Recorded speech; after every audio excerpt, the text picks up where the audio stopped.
Every child is scared of the dark, not because it is dark, but because they know sooner or later they will be discovered.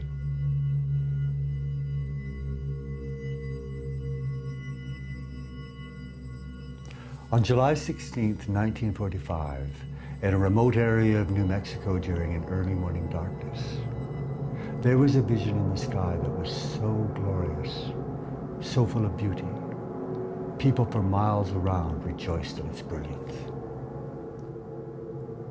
It filled the sky with wonder in the same way the northern lights in Canada can fill the sky with wonder. And it filled us with questions. Did it rip a hole in the fabric of the sky? Did it tear a hole in our understanding? Did it somehow bring us together or forever rip us apart? In the late 1880s, in the land of the Dene nation in northern Canada, a medicine man prophesied a burning vision. All night this man sang.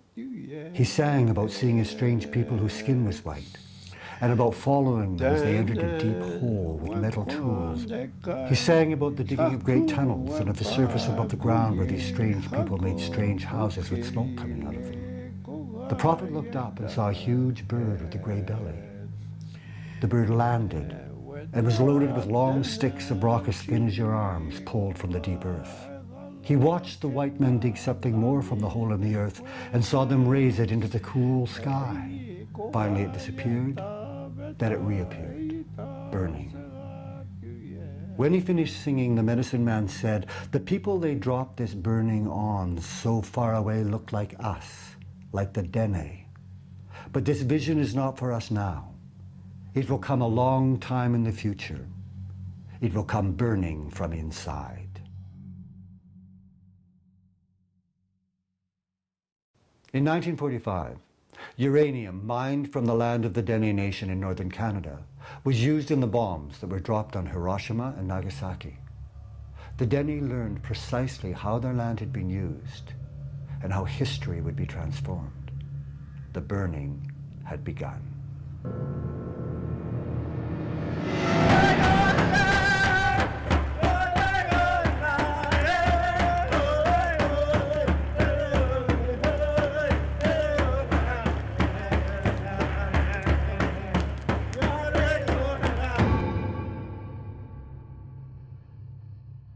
In 1998, the Dene organized a formal expedition to Japan to apologize for their unknown role in the bombing of their cities.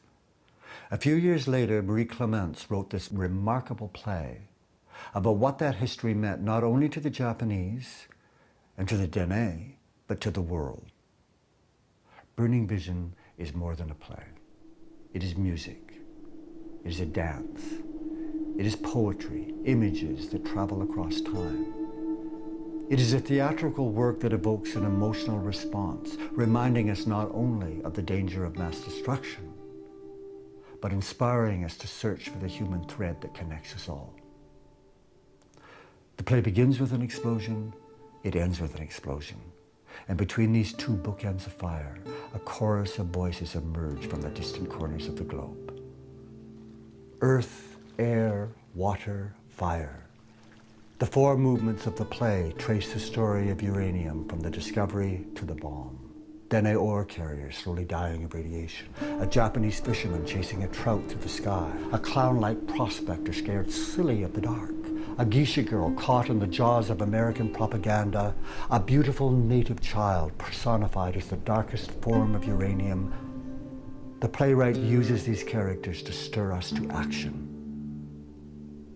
The play begins far underground in the 1930s as two prospectors search for uranium. They turn on flashlights. Their light guides us through the action of the play. It pierces the dark shadows where characters are woven together by the prophecy of the burning vision. The stories never land. They overlap. They meld. They bombard. The flashlights shine on Little Boy, a terrified Indian child huddled in the darkest corner of the earth. Little Boy is the name given to the bomb dropped in Hiroshima.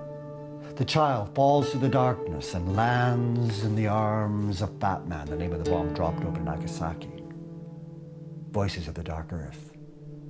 the sound of caribou trampling the ground above.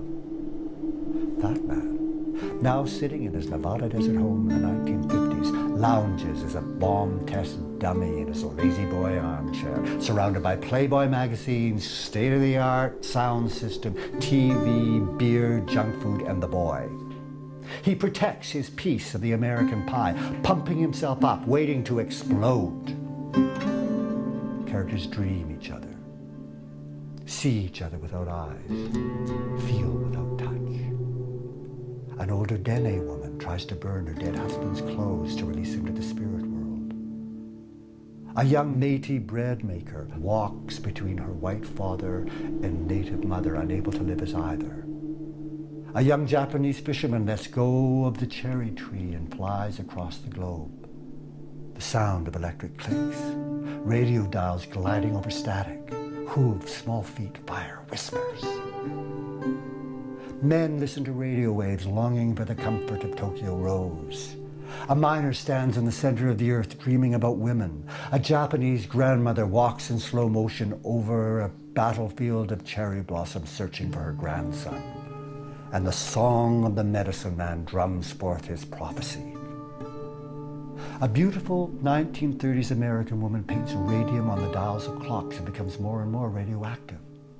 She places the clocks in a huge circle. She walks to the miner in the center of the earth. She shows him the half of her face that is missing. They dance.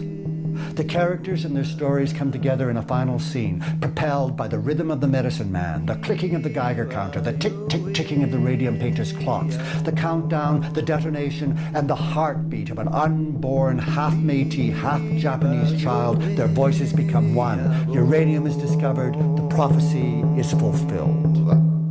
The world falls into blackness. Glowing herds of buffalo move in unison over the vast empty landscape.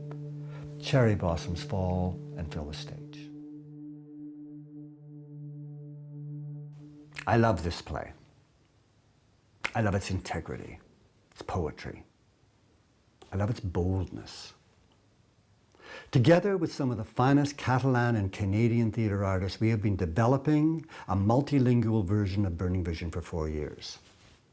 The project incorporates dance, film, and original music, some of which you've heard here. It is composed and will be performed live by Edra Iniesta, a remarkable Barcelona composer I've wanted to work with for some time. The design team is creating a world where the audience will be surrounded by a huge circle. The circular image associated with Canadian native culture will bring the actors and the audience together into the vast emptiness of earth and sky. Canadian filmmaker Larry Bauman, who created the images for this presentation, will also be creating the images that will be projected on this circle. Now, the performance space itself will be uncluttered and open, allowing us to concentrate on the work of the actors, where our concentration belongs, the physicality of the piece. My approach is based on a method that I have been developing for many years, for an entire career. It is an attempt to explore inner and outer movement and take it towards character transformation.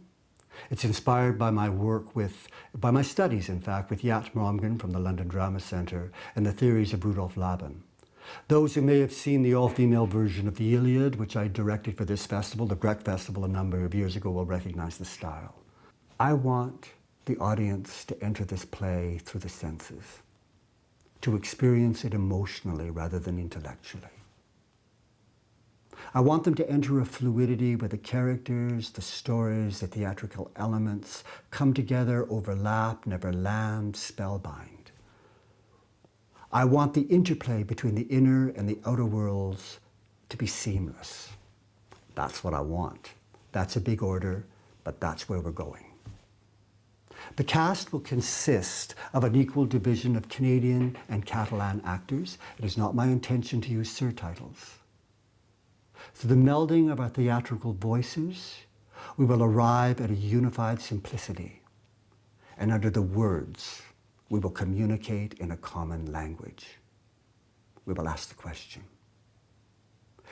did this vision rip a hole in the universe? Did it rip a hole in our understanding? Will it forever keep us apart? Or can it somehow can it somehow bring us together?